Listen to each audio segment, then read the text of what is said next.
Asiakirjastandardi tarkoittaa sellaista vakioasettelumallia, joka kannattaa opetella, jotta pystyy kirjoittamaan erilaisia asiakirjoja.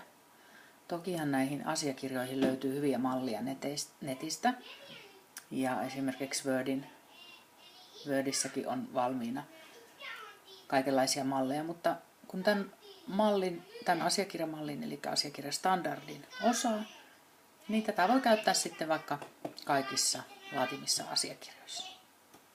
Eli tämä lähtöasetelmahan on tämmöinen, kun Word on avattu ja tyhjä asiakirja on siinä esillä. Ihan ensimmäisenä kannattaa laittaa tältä näytä-valikosta viivain näkyviin. Viivain tulee tänne yläreunaan ja vasempaan reunaan. Silloin pystytään liikkumaan tässä asiakirjassa, koska ideahan tässä on nimenomaan se, että tietyt asiat löytyy aina samasta paikasta. Ja se ei tarkoita suunnilleen samasta paikasta, vaan ihan samasta paikasta. Asiakirjassa on ylätunniste. Se tarkoittaa sellaista osaa tuolla sivun yläreunassa, jossa on joka sivulla samat tiedot, ellei sitä sitten ole määritelty sellaiseksi, että ainoastaan eka sivulla ne tiedot näkyvät. Ylätunnisteeseen tulee aina asiakirjan laatijan eli lähettäjän tiedot, asiakirjan nimi ja laatimispäivämäärä. Ylätunniste syntyy kaikkein helpoiten niin, että viet tuon hiiren kursorin tuonne ikään kuin tuon paperin yläreunaan ja kaksoisklikkaat. Silloin tulee tähän näkyviin katkoviiva tuohon ja sen yläpuolinen osa on sitä ylätunnistetta ja varsinaista tekstiosaa täällä alapuolella. Ja ylätunnisteen ja tekstiosan välillä liikutaan kaksoisklikkaamalla. Toinen vaihtoehto on, jos haluat muotoilla tuota ylätunnistetta jollakin tavalla, niin menet täältä lisää valikosta ja lisää ylätunniste. Vähän hitaampi tapa, mutta toimiva varsinkin siinä vaiheessa, jos halutaan määritellä esimerkiksi tuo ylätunniste vain yhdelle sivulle. Silloin kun on kyse vaikkapa jostakin yrityksen tiedotteesta, niin silloinhan voidaan käyttää sitten jotakin näitä valmiita malleja, jos halutaan vaikka tuommoinen pallukka tuonne yläreunaan ja kuvio sinne jokaisen sivun ylle. No, nyt on kuitenkin tarkoitus, että laaditaan ihan tämmöinen pelkkä, puhdas asiakirja, niin silloin ei valita sieltä, vaan otetaan tämä tyhjä. Eli yksinkertaisimmillaan niin kaksoisklikkaus tuonne sivun yläreunaan. Samalla kun kaksoisklikataan, niin tuonne yläviivaimelle tulee 2 sarkainmerkkiä, mustia väkäsiä. Tähän keskelle, kun viet hiiren siihen päälle, niin siihen tulee teksti keskittävä sarkain. Tämä otetaan pois. Ja se otetaan pois niin, että hiirellä otat siitä kiinni, pidät kiinni vasenta painiketta ja vedät tänne alaspäin.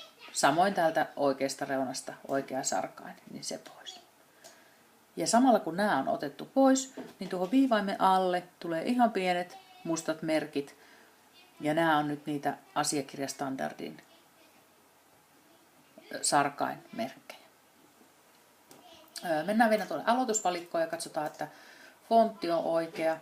Esimerkiksi Arial tai Times New Roman. Otan nyt tuosta Arialin ja fontti koko 12, ei tarvitse sen isompi olla. Eka riville tulee oma nimi ja se on tavallisesti sitten aina kirjoitettu lihavoituna.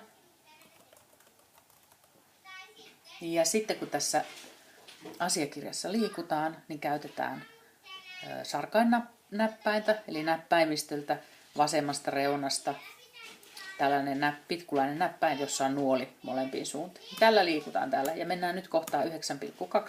Tähän tulee sitten aina asiakirjan nimi.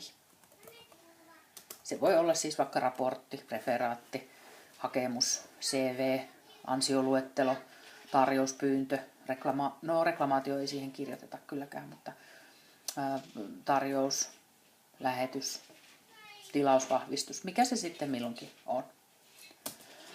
Oman nimen alle kirjoitetaan oma osoite, eli lähiosoite, tietenkin isolla kirjaimella. No. Ja sen alle postinumero, otetaan nyt vaikka 57100, joka on Savonlinna, ja sitten postitoimipaikka. Tämän jälkeen kirjoittaa oma puhelinnumero. Näytän tuohon nyt mun työnumeron. Puhelinnumeron merkitsemisessä on useita tapoja. Tuo molemmissa 3 numeroa väliä ja sitten loput numerot, niin se on ihan hyvä tapa. Ja sitten sähköpostiosoite. Ja tämä siinä tapauksessa, että tosiaankin käytät sitä sähköpostia. Sitä on esimerkiksi työhakemukseen turha laittaa, jos et koskaan sitä sähköpostia lue, koska kutsu työhaastatteluun saattaa tulla sinne sähköpostiin. Ja sitten päivämäärä, jolloin asiakirja on laadittu.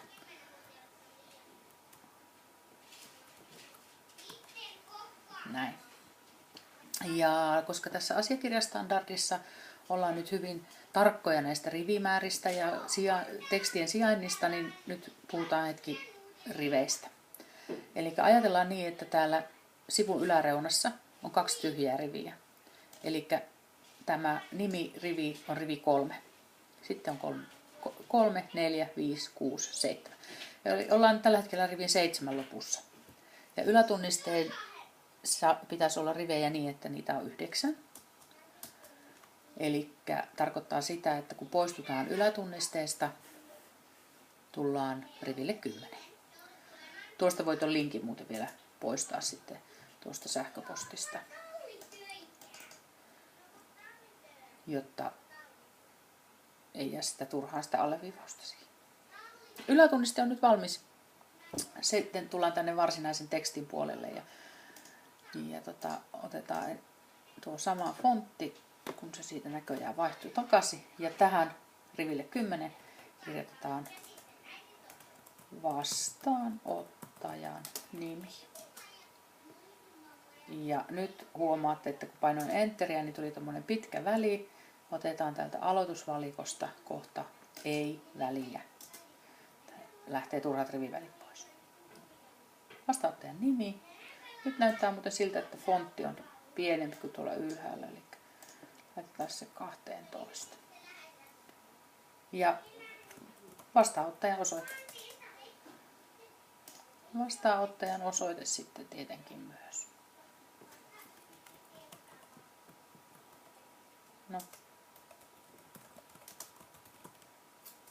Miten me laitetaan tähän kuitenkin niin, että lähiosoite ja 57100 edelleen samaa.